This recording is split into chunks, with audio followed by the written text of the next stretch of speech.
in Medellin about investing into his car wash. EK, I'll kind of let you run the intro here. But yeah, this is Foreign Motion Group, where we dive in. And we're a global private equity and consulting firm, and we're breaking down in real time a live deal that we have on the table and have the opportunity to invest in. And we're just going to, again, keep documenting what it actually looks like for this process to occur. So back to the motionist.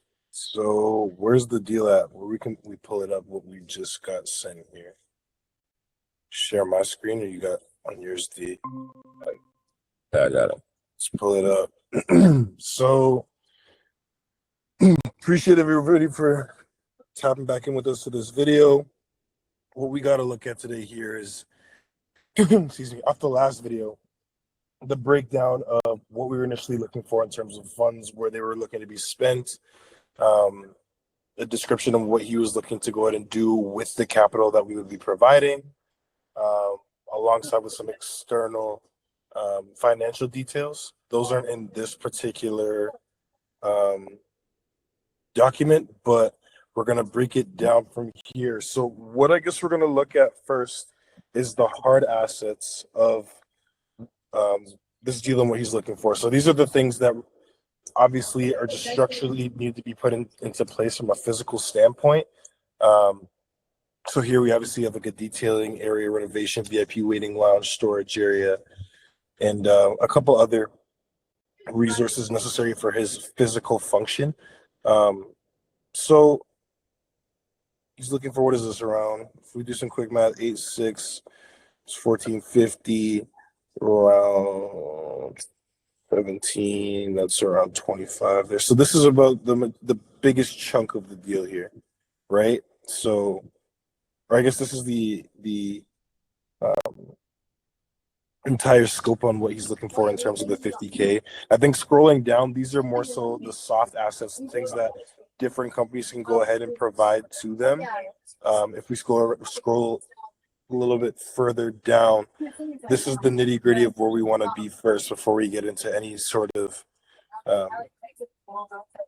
ideal arrangement for providing capital. We want to figure out, okay, where can we as Foreign Motion Group go in and implement these features without cost, right? And we can go ahead and add our services in to go ahead and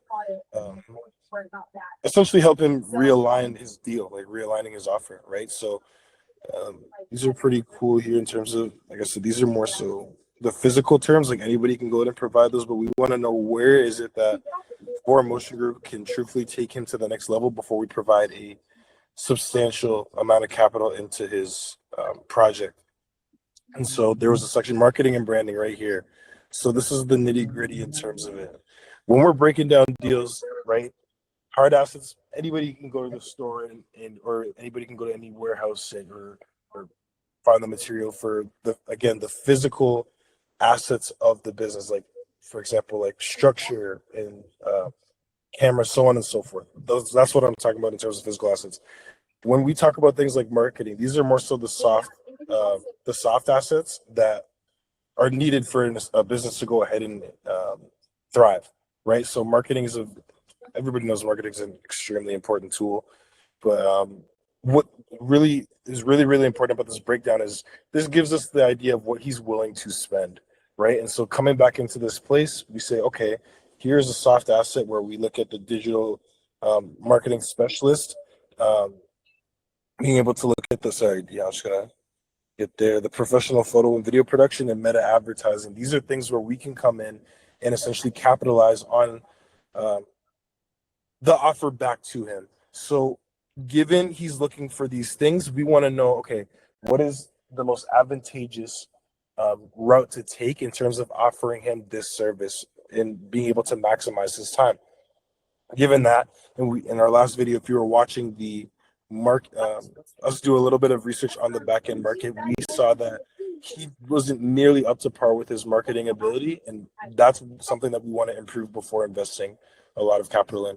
So these numbers are very important for us to go back and scale a deal and to be able to create a solid offer just to start an entry point of what we call capital projects. right? Um, Yeah. yeah, take it over a little bit from there.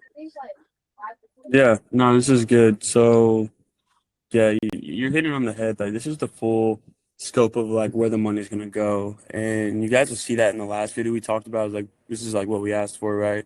A detailed breakdown of the budget, right? Now, there's a couple things within this that I want to break down, and I want to get into what EK is talking about as far as like, okay, from a private equity and consulting standpoint, right? We have skill sets in, increasing margins, marketing, right, and helping build the actual like sellable asset that we're trying to curate here, right? And that's where we're at kind of with like this marketing and brand positioning, right?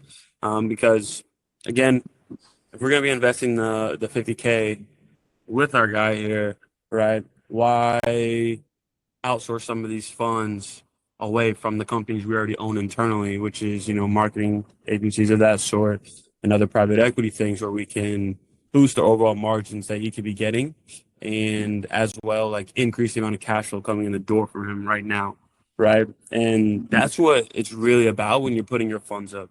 Right. It's like, okay, well, I am going to invest in someone, right? Not only do I want to believe in that person and their vision that they have, right? But where can I actually add value right now where they can see a 1.5 to 2x increase in the amount of customers and revenue they're doing each month so you can guarantee your ROI in the long term, right?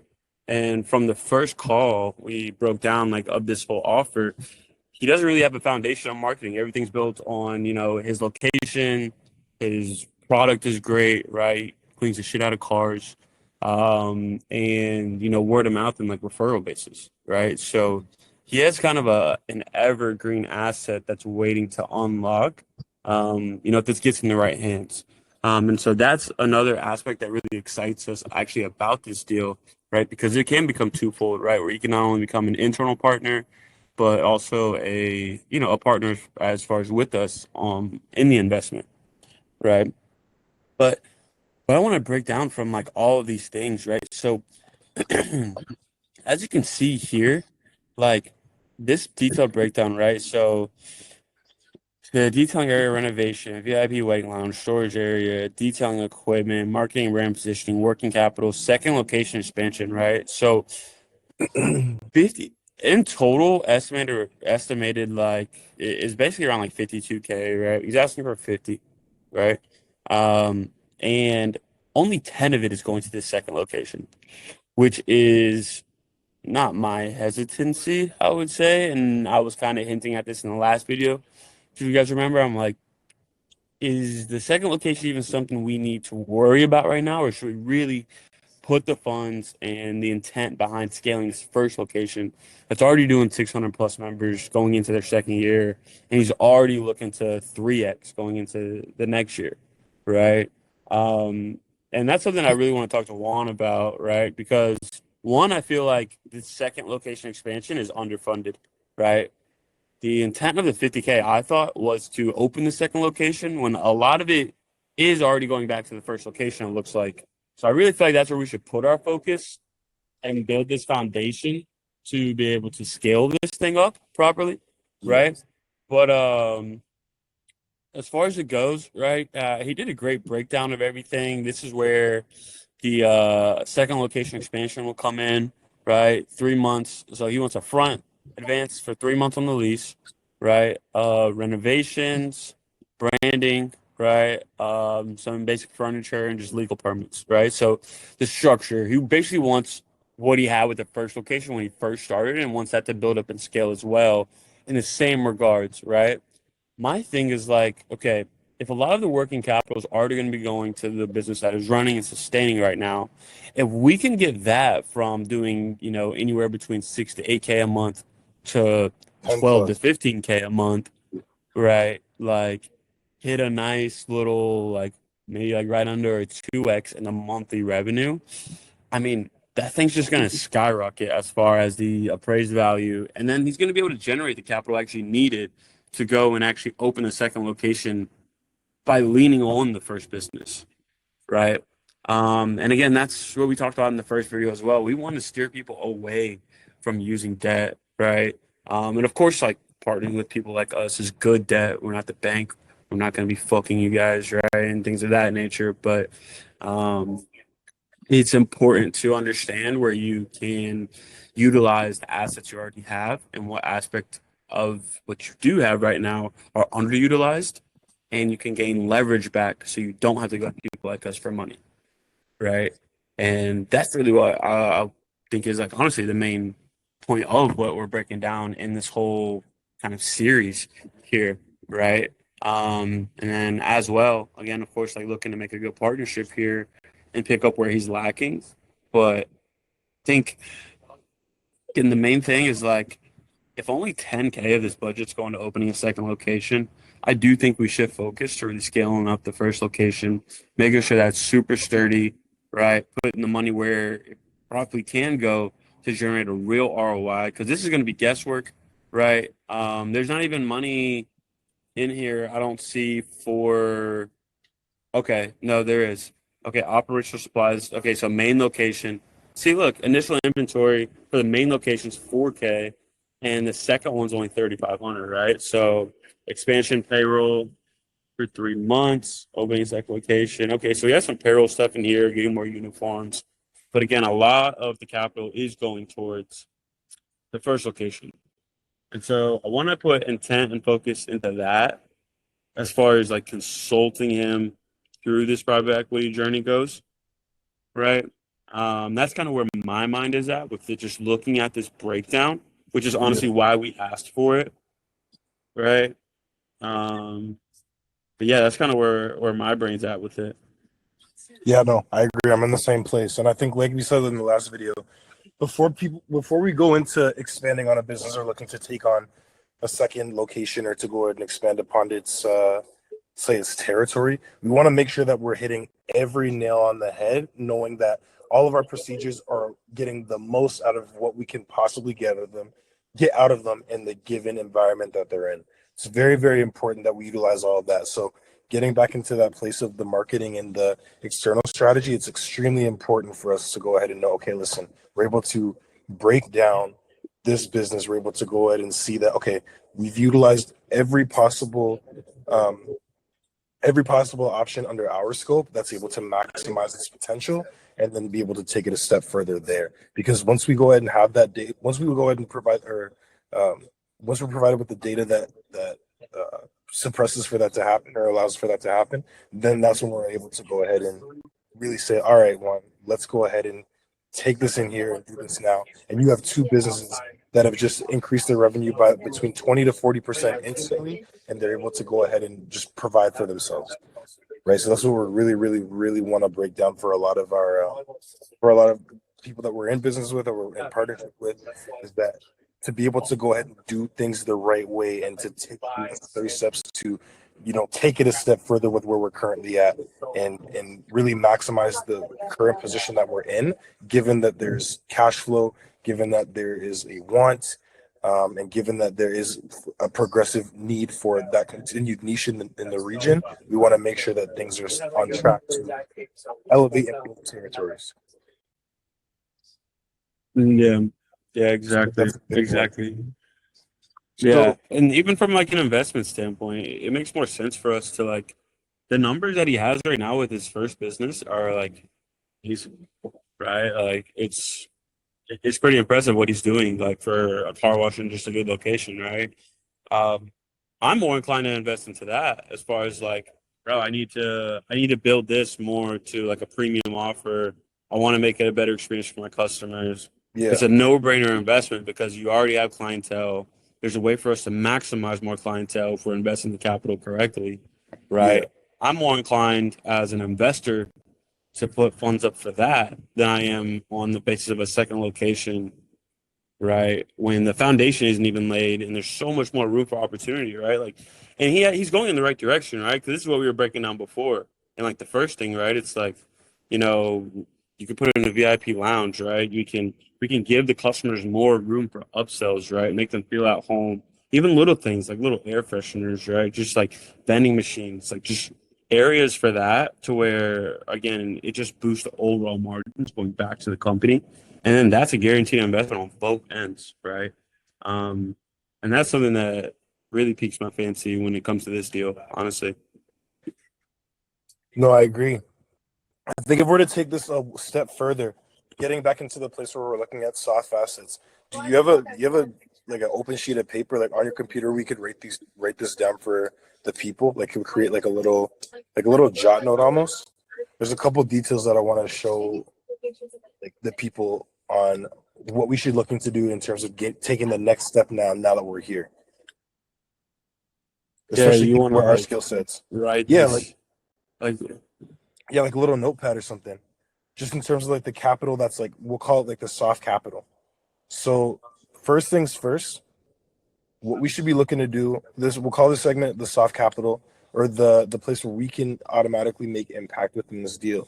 So breaking it down, we have about $4,500 to play with in his budget for what he's looking for marketing spend and just the increased notice on um, being seen in the market. So given his $4,500 spend, we have questions within their operations. So the first thing I have here is what does the client experience look like, right? Most important detail of it all. Getting back into what it is. What does our client experience look like? Um, do people come in there and they're satisfied with the job that's being done? Obviously, where we're at, it sounds like they are. Sounds like they're doing a great job. What are we able to do in order to take it to the next level? Is it in terms of a better interaction with the clientele? Is it going ahead and per se doing little add-ons to the or giving the client a couple more add-ons in terms of building up the hospitality, or do we um, have certain data research certain research points in place? Like, do we have surveys going?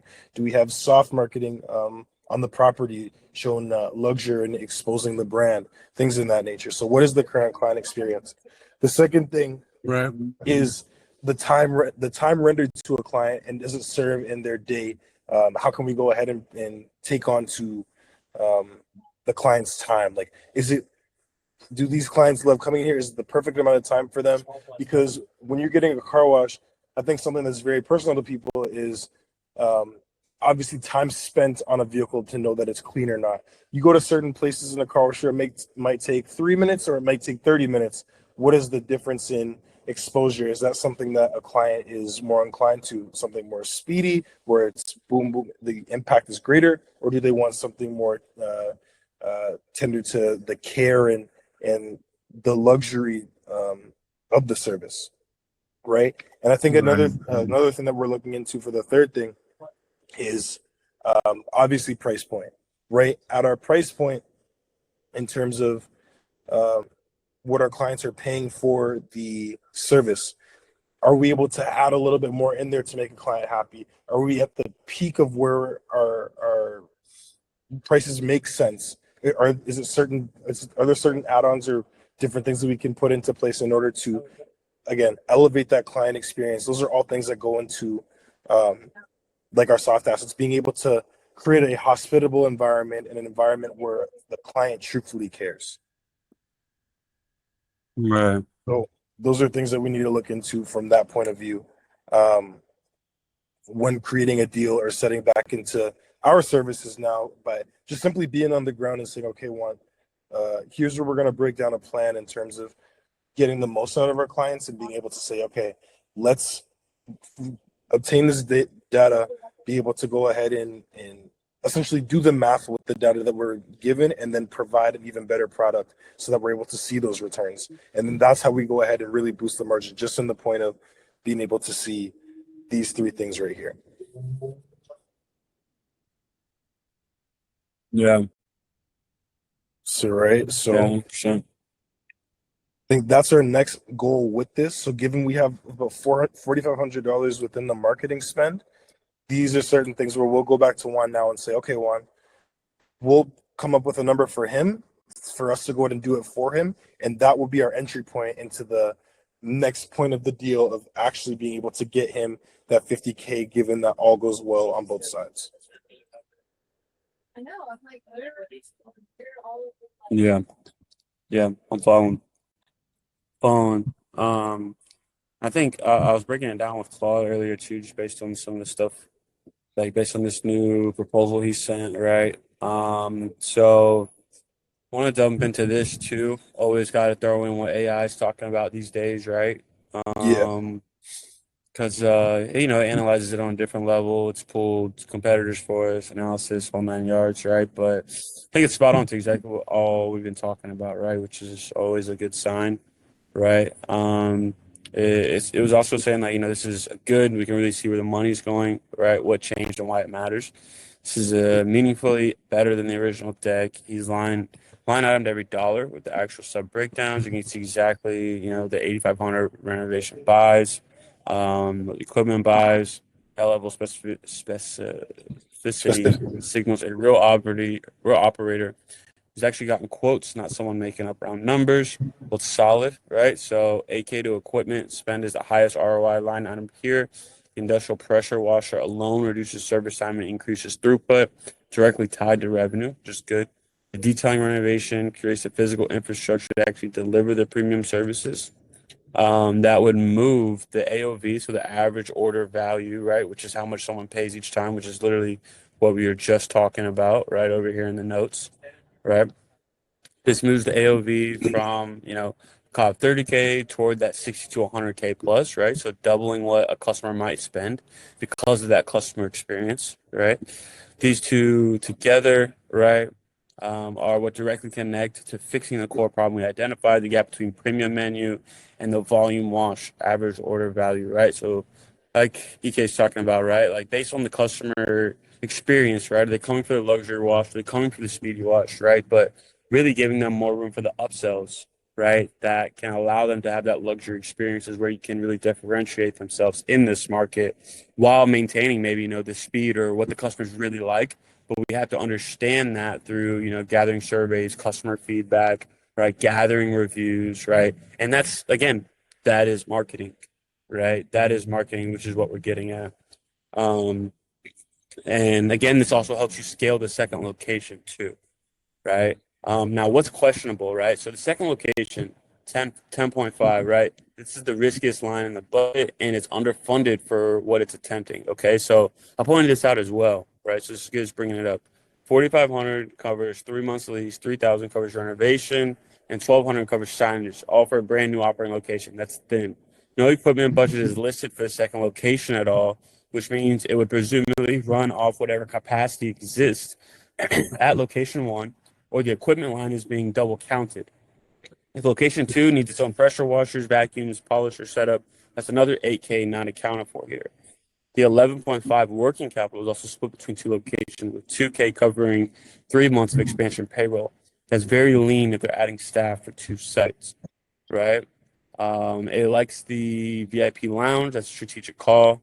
This is the most, okay, actually, this is saying this is the most debatable line, right? A TV, AC, sofas, coffee stations, a real premium position moves, but they don't directly generate revenue.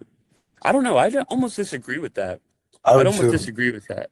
I would too. I Um, think for what it's looking at its general view, like if I were to think like the AI and see that, I would think it's more so people are in there for the service. Don't get me wrong. It's a nice add-on, but am I going to sit down in that place and be like, I necessarily want to spend more? If you're telling me that the coffee or something in there is going to go ahead and like create a sale, I can see where that creates revenue in there. I don't necessarily see either where the the addition of the lounge, it's a beautiful add-on, but I don't think that people are necessarily there to um, have a spend time per se. I don't think it's somewhere where many people might take to do work or things like that. It might just be a sit down spot to just to get their stuff done and move forward, right? I think that's just like a customer quote unquote yeah, like platform, like it's like a call it a landing platform. But I don't necessarily know if it moves the needle for me personally between rev- increasing revenue or decreasing revenue. I think it's just an extra expense.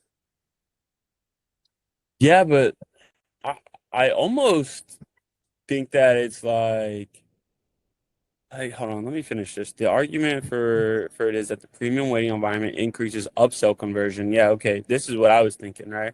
Mhm. Customers in a comfortable lounge are more likely to approve the higher package while they wait, right? So like that's what I'm thinking, right? It's like, okay, right now, there is no waiting room for them. There is no like they're standing outside, they're waiting on their car, right? Which isn't always the best customer experience. It's loud, it's hot, right? This gives them a cool environment. Again, like you said, they can bring their laptops, they can work, they can grab some refreshments, they can, kind of relax while waiting on their car. I think is a better customer experience, right? I would argue for that case. Just because like I'm a avid car washer. I wash my car every week, like Right, hands down. And when I do take it to the spots where they're detailing it, I don't want to stand outside and wait for my car. I'd much rather be in the AC, right. chilling, grab a free cup of coffee, and wait for them to like come get me and say my car's ready. Okay, so see, this is Right? good. So More. this is good. So you're in that same space, right? And that exact waiting feeling of like, all right, my car's being washed. It's not like I'm sitting here waiting forever. Like I'm sure you have a like when I've gone with you to get your car washed, it's not like we're sitting around and like waiting a whole bunch of time. But at the same No, in it's that like same 20. light, Yeah. exactly. But in that same light, I don't believe you sit down and say, I should go ahead and spend extra due to this. Or it doesn't turn the page Right. 100% extra. I don't. Right. I think it creates a say or like a nice place for you.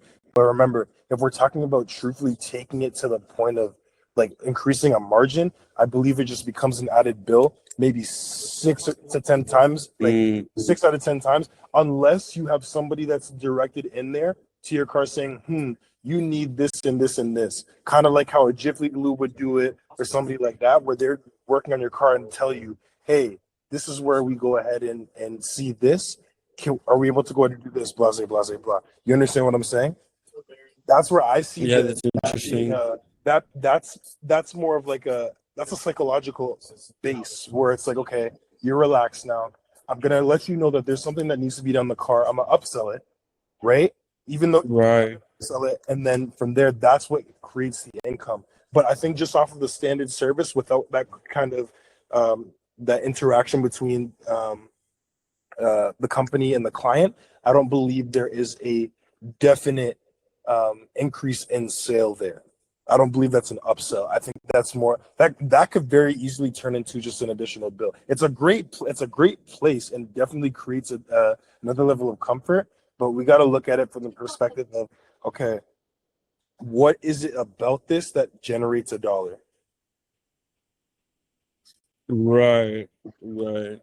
You know what I Yeah, it's mean? more so like yeah, it's like you're saying here, it's a comfort item, right? But it's a nice to have, not a need to have, right? It's So not if not you're directly tied to revenue. I don't disagree with that. Ex- exactly. And I think that if we talk about now like a package, like luxury, like if we split it up, right? Like how we talked about, I'm not going to get into the details of it on this video because obviously that's private information in terms of our strategy. That's our IP. But if we're really breaking it down and we say, okay, there's a package where it's exclusive, that's a different story. We can tie that to now an equation where it can make sense to go ahead and own that long term. But if we don't, what does it look like? Right. We create an extra expense for quote unquote the look, but it doesn't necessarily tie itself to revenue. Mm. Yeah, it's interesting. You know what I Interesting. mean? Yeah, It can go that's both ways. It can go both ways. It's a math yeah, problem, and that's what we love doing what we do. But I think we got to yeah, look at it no, for sure. from the perspective of like Claude here, because again, like we go into these blind guys. Like I'm gonna be like hands. I promise you, we do not look at any of these things before Claude evaluates it. I didn't even know that there was a Claude today. But like literally word for word, what we're looking at here is exactly how you guys need to be critical in your investing, right? Like not Yeah. every project that you pick up should be invested in. Never ever going to tell you that. Nobody's never ever going to tell you that. But if you do look at quote unquote different risk management strategies and things of that nature that we've obviously learned over the last, I don't know how many years that we've been entrepreneurs, these are critical details in terms of um, building or helping companies build themselves to increase profit margins, right? There will be times where capital and good debt is needed, but where we need to take it first are proven step by step materials to go ahead and elevate and say, listen, this like these things, these core things are what's going to take us from where we're currently at to, like Claude said, a cool 40 to, God willing, 100% revenue increase, right? Like that's what Yeah. we want to be safe. We tell all of our clients, or majority of our clients, if we're stepping in to your project, we want to go ahead and make sure, hands down, that we're able to go ahead and find you it's 25% margin in your current operation to increase your margins, right? Obviously, we want to do well more than that, but there's proven ways we'll Right. go ahead and help these businesses start off at this certain length. And never to say anything's guaranteed in business, but if we look at something, we say this is where we know it can go ahead and take you from 25% and abroad in terms of scaling your business. That's where we're at with this.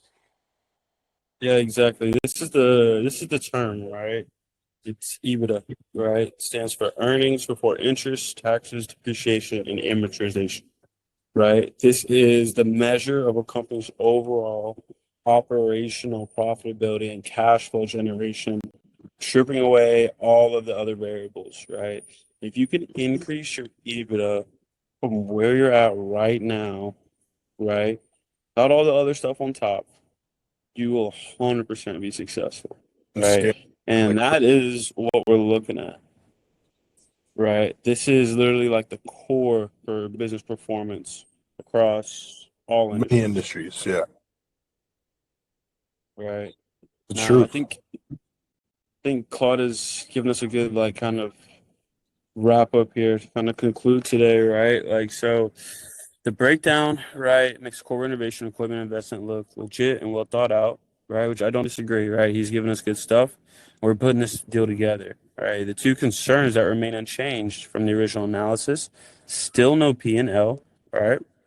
Or margin data behind any of this. And the second location is structurally underfunded, which I don't disagree. I brought that up to start, right? The honest version of a counter proposal here would be fund the detailing, renovation, equipment storage, and marketing, which would be about almost half, right? A little less than half as a phase one. Validate the AOV moves and the margins hold. So validate the fact that we can boost overall revenue, right? With the marketing and the little things we're talking about. Then revisit the second location as a phase two when there's proof the premium model is working. It's interesting. It's food for thought. Food for Um, thought. Yeah, it's definitely food for thought. Because you could really start with the foundations, like almost like a foundations offer to him, where it's like, look, first to make even sense to invest, we have to get the marketing up first, build the foundation of that. And like it's talking about, make sure we can increase margins, right? Increase cash flow. And then we know our money's going to an asset that can back itself, right? And then again, if we can allocate most of the funds to the expansion of location one, taking more money and going to do location two with the already proven model, right? It really becomes a no-brainer. It's already like semi-proven, and like he's doing a Yeah, great job for like again what he has on the table, like himself doing this all himself, right? Um, but there's some little areas where we can improve 100%, yeah. 100%. And I think our goal with one now is to be able to say, okay, well, listen, we want to take you from, like I said, we want to pitch him back an offer that says, listen, we're able to do this at this price, this minimal price that'll go ahead and guarantee you the revenue to put into your next property, into your next investment, whatever it is that you want to do without even looking at cap or taking on any debt anywhere. Right. So that's where we look to go ahead and help other business owners to go ahead and scale themselves properly, given these proven strategies. Again, I wasn't going to go into EBITDA today, but D leaked it. Here we are. Let's go ahead and do it. And this is just this is what we do, right? This is genuinely what we do. And this is how we're able to go ahead and, again, prove to people that they don't need to take on gambling debt in order to go ahead and excel themselves. Proven strategy. The turtle beat the rabbit in every race. The turtle always beat the rabbit in every race. And that's just the same philosophy that we're going to use here. And as you see, when we get back to one, I'm sure that he's going to be in the same mindset or the same likeness of that. And this is where we're going to take it off. I think that, like, again, his product is premium, right? And given the amount of people that he serves without any sort of external help, given the external help, he might double his numbers within he might double or triple his numbers within 3 months. I don't think that that's by any means like an off It's not far adjustment. fetched. You know what I Yeah, mean? it's not far fetched by any means. Yeah. Yeah. I think that's just a big thing, right? A lot of people are just so quick to jump into getting debt or want to expand before they've Done the due diligence. maximized, Yeah, yeah, where they're at right now, you know. Um, so that's really, I think, what we're kind of leased in with the offer, just helping him utilize everything he has on the table, right? He has a great asset. And I think expanding is a great idea, right? But expanding the first location, building out to where it's completely sustainable, it's almost not maxed out as far as like potential ROI there, but cash flow can increase like 2, 3x before I easily, think he moves on, like a hundred easily. percent. Think so too, bro. I think so too. I think he's in a great Yeah. spot. I think we're in an even better spot breaking down his numbers to go ahead and pitch him an offer that he actually would take on and consider it and just say to himself, listen, like if I'm gonna do this, I have to go ahead and break it down and do things the right way. Right? Like that's just where we want to take it first. And obviously through the private investment and the private equity wave, that's just the way that it has to be done. Right? We need to check off certain boxes before we can go ahead and excel further. And like we said, as D was dropping the sauce earlier, there's certain guarantees and there are certain things that need to be spoken about and certain mathematical equations that we need to go ahead and put together before taking it to the next step. So I guess on this video, here's our live of the second breakdown. On the next one, we want to go ahead and pitch you guys our offer to him. And then hopefully he's on that call, but if not, then maybe he'll be on the following one. But guys, take note of this. Sometimes this is how deals get done. It's very important. There's a lot of critical thinking involved, a lot of background research involved. Obviously, we do our due diligence on the back end to see what's going on in the market, and that's something we want to take into as well. But it's very, very important that, again, our checklist is put up and we're able to go ahead and give him the best possible product from our perspective to not only grow himself, but to go and create an amicable and a prosperous relationship. Yeah. Yeah, exactly. Exactly. So make sure you guys stay tuned. Sub to the YouTube or Motion Group. Stay on motion. Motion, baby. Motionist, baby. Motion.